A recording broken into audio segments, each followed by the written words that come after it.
Dag 4. 5 ord per dag. Nivå A2. Det är viktigt att repetera och säga efter ord och meningar tills du kan uttala orden bra. Det innebär att du kan behöva säga orden högt upp till 20 gånger. Struktur i filmerna. 1. De 5 nya orden. 2. Meningar med de nya orden och repetition av gamla ord. 3. Repetitionsorden. De 5 orden. Jag använder blå färg på de nya orden. Ifall. Ifall. Låna. Jag lånar. Jag lånade. Jag har lånat. Låna.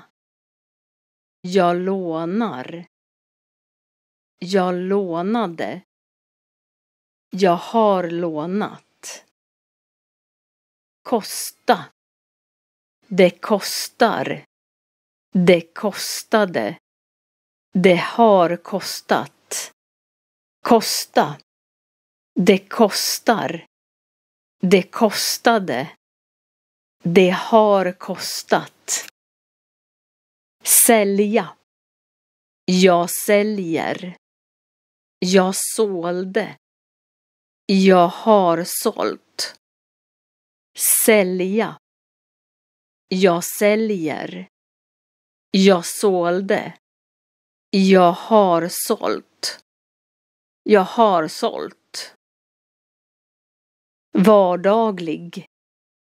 Vardagligt. Vardagliga. Vardaglig. Vardagligt.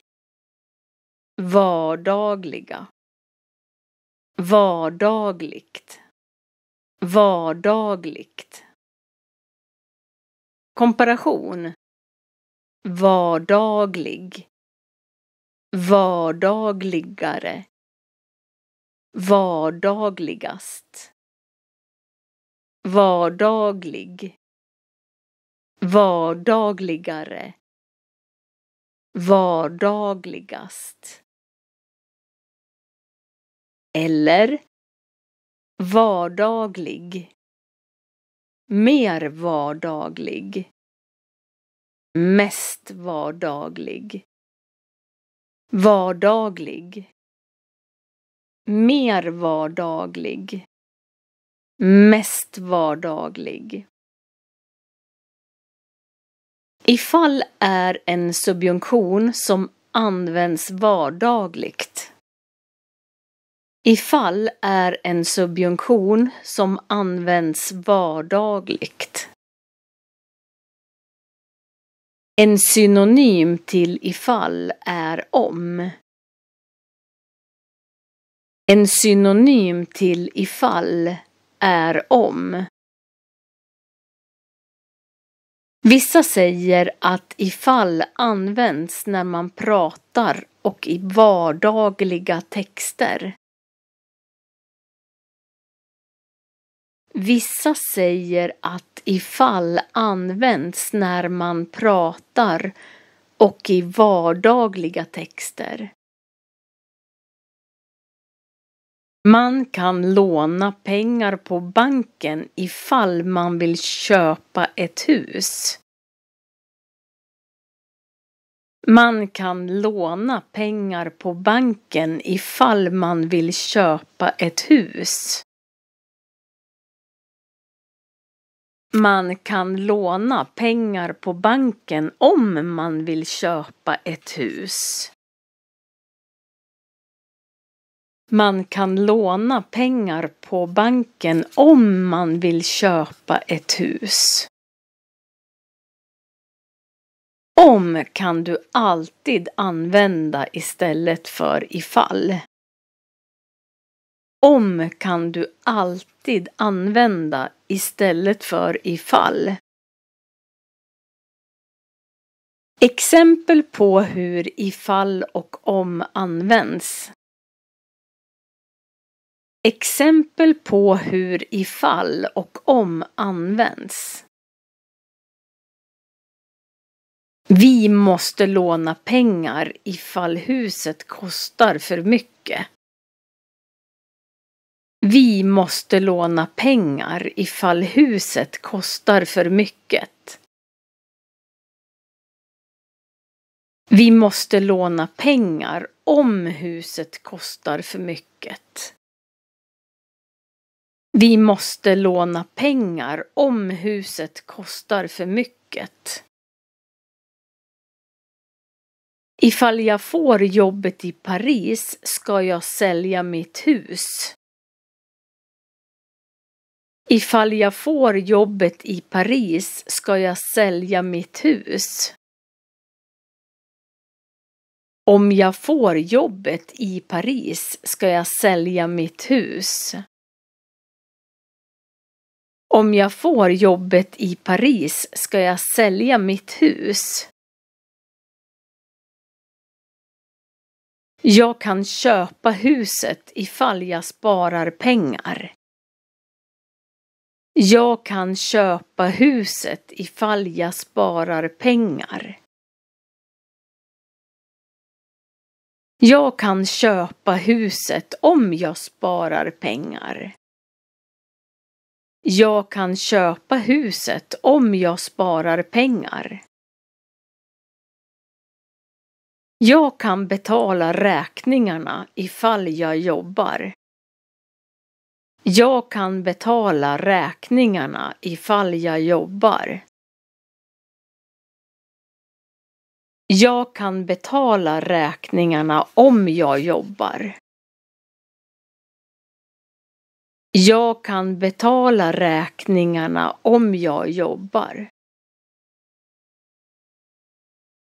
Vilket ord använder du oftast? Om eller ifall? Vilket ord använder du oftast? Om eller ifall? Eller använder du båda orden lika ofta? Eller använder du båda orden lika ofta? Kan du skriva egna meningar med ifall för att öva? Kan du skriva egna meningar med ifall för att öva? Nu kommer en repetition på ord från A1 och A2 som är med i den här lektionen. Jag använder grön färg på repetitionsorden.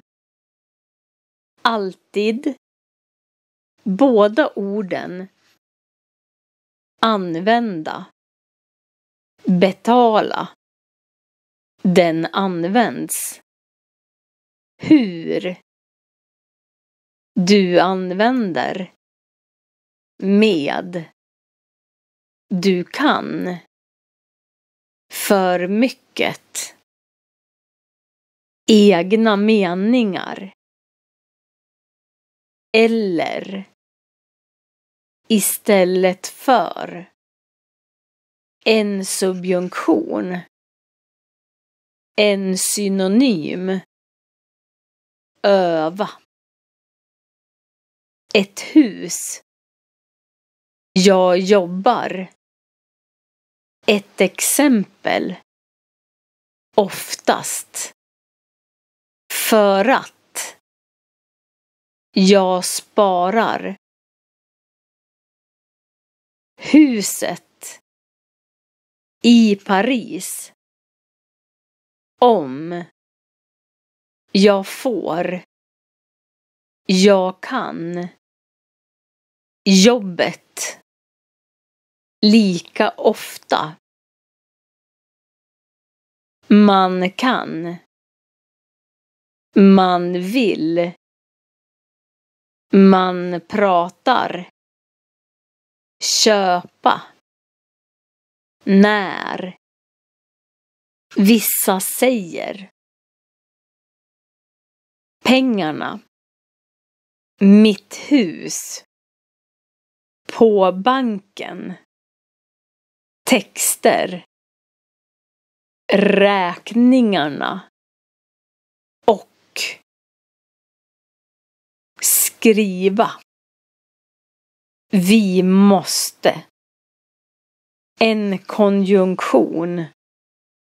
Vilket ord? A2-nivån i CEFR, den europeiska gemensamma referensramen i språk, är ungefär 1500 ord. Med 5 ord per dag kan du lära dig A2-nivån på 300 dagar. Tack för att du tittar på mina filmer på YouTube. Prenumerera så att du vet när nästa film kommer. Vi syns i nästa film. Hej då!